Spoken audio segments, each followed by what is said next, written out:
What is up, guys? It is Quinn here, and in this video I'm going to be talking about some sell high players heading into week 10 of the NFL season. To be totally honest, I felt like there weren't a ton of sell high options that were just screaming out as obvious plays this week, but I do have three players that I'm going to be talking about today. I think two running backs and then a wide receiver. While you guys are watching, if you do enjoy the content, hit that like button, subscribe to the channel, and then if you guys do have any fantasy questions, drop those down below, and I will get back to every single person. If you guys are interested in signing up for Underdog Fantasy Football, if you use the link down in the description or code Quinn, they will double your first deposit up to $100.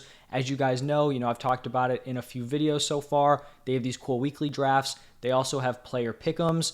The one I like for the Monday night game is the Kamara over 36.5 receiving yards. But as you guys can see on the screen, there are some other players that you guys could look at. So if you are interested in playing any of those, link in the description. But let's jump into the first sell high player, and it is going to be Michael Carter. So he put up 15.6 fantasy points. He had 76 rushing yards on the ground. He scored a touchdown on the ground, and then he had one catch for 10 yards.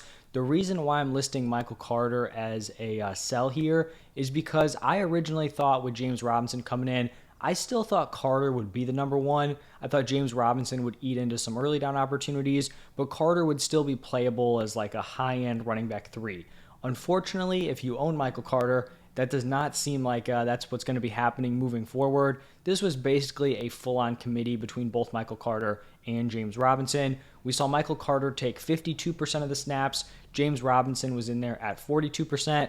And then we had Ty Johnson, who I think had like 6 total snaps. So not necessarily directly 50-50 in terms of snaps, but looking at the carries, we had Michael Carter getting 12, James Robinson at 13, and then they both ran 11 routes. So about as close to 50-50 as you're going to get in terms of the opportunities. We also saw James Robinson take the one goal line carry. So definitely not ideal there for Michael Carter, or the one goal line snap, I should say. So I think at this point, you can still sell Michael Carter as if he is the number one, right? He's not coming off a bad game. He had a decent workload, 12 carries, 76 rushing yards. He still scored over 15 fantasy points. Like, that's not screaming that this guy's losing his workload, but it does look like James Robinson is going to continue to eat more and more into Carter's work. And we have to remember, this was the only second game that James Robinson has played. So if they're 50-50 now, it's possible that's turning into 60-40 in favor of James Robinson moving forward. So I do think now is a good time, and probably the last time to sell Michael Carter semi-high. Looking at some targets, I would originally start by looking at some maybe underperforming like veteran guys. A guy like James Conner, who I actually forgot to talk about in the buy low video, but I should have. He's someone I'd be looking at. Didn't have a huge game in his return, but still looks like the RB1 there for Arizona. Maybe a guy like Zeke, if the owner is panicking about Tony Pollard hype, they think Zeke's going to get replaced. I would start with players like that, and then maybe work my way down into players who I think are fringe starts, or maybe try to include Michael Carter in a package to upgrade at the running back position or upgrade at wide receiver if you do have solid depth. So Carter's the first player I would be looking to trade off of.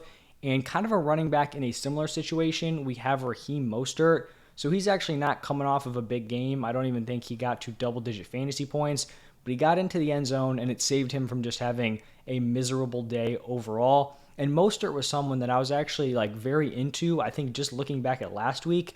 But this trade for Jeff Wilson just seems like it's really going to mess with Raheem Mostert moving forward. It looks like he's going to be losing that RB1 role, and arguably at a much quicker pace than we saw with Michael Carter. So Raheem Mostert was actually outsnapped by Jeff Wilson in this game. Not only did Jeff Wilson outsnap him, Wilson also ran more routes. He also out-targeted Raheem Mostert, and then both running backs were tied with 9 carries. And not only did Wilson, have a larger workload, get more snaps, run more routes, but Wilson just looked like the better running back out there. He was far more efficient on the ground. He, had solid results in his targets. He had a receiving touchdown.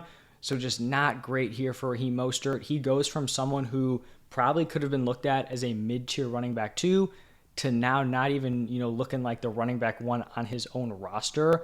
So I have to imagine Jeff Wilson's role is probably going to expand here, especially when we consider the fact that this was his first game.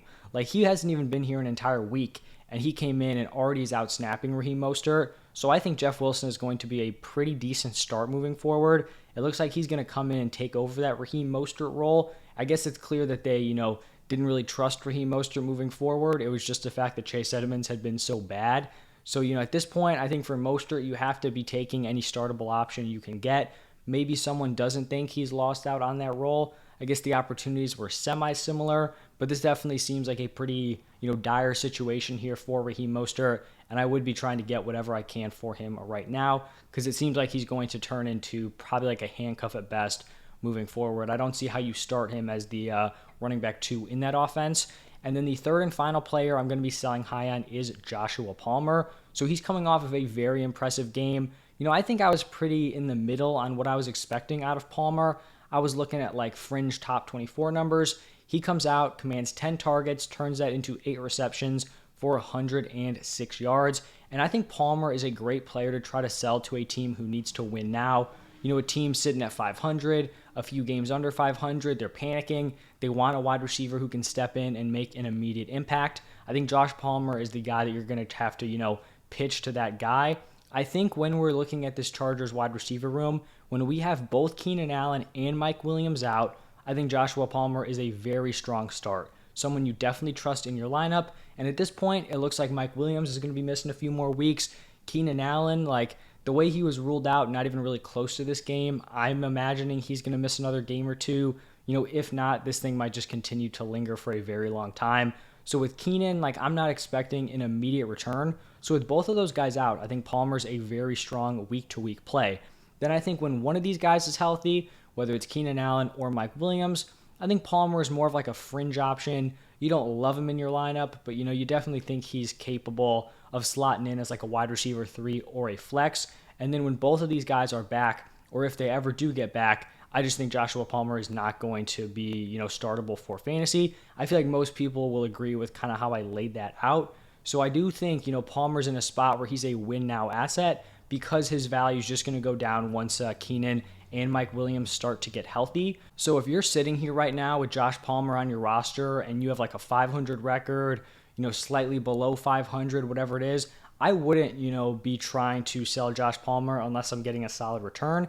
But if you're someone who has, maybe you're sitting at 8-1, 7-2, 6-3, you feel like you have a great shot at making the playoffs, this is an opportunity to take advantage of a desperate team, a team that needs to win now. They see a wide receiver have a big day. He's going to be Justin Herbert's wide receiver 1 until these guys can get healthy. I think, one situation I'd be looking at is potentially trying to bring in an injured wide receiver. So even a guy on the same team, Mike Williams, if a team needs to win now, Mike Williams isn't helping them.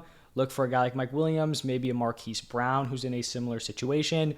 And then if you aren't, getting a return on guys like that, I'd look maybe at some underperforming wide receivers, a dude in like the Deontay Johnson range where I still have confidence he can be, a potential top 24 guy rest of season, but just hasn't performed up to that level. So that's what I'm looking at here when I'm trading away Joshua Palmer. But like I said, you don't have to trade him, especially if you're going to be starting him moving forward.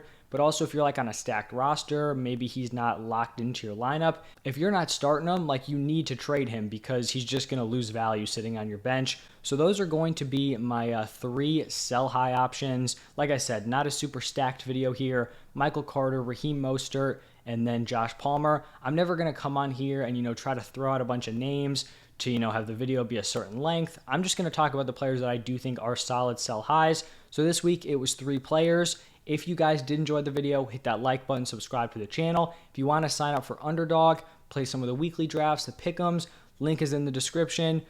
Code Quinn if you're just going through the general website. But thank you guys for stopping by, and I'll see you in the next one.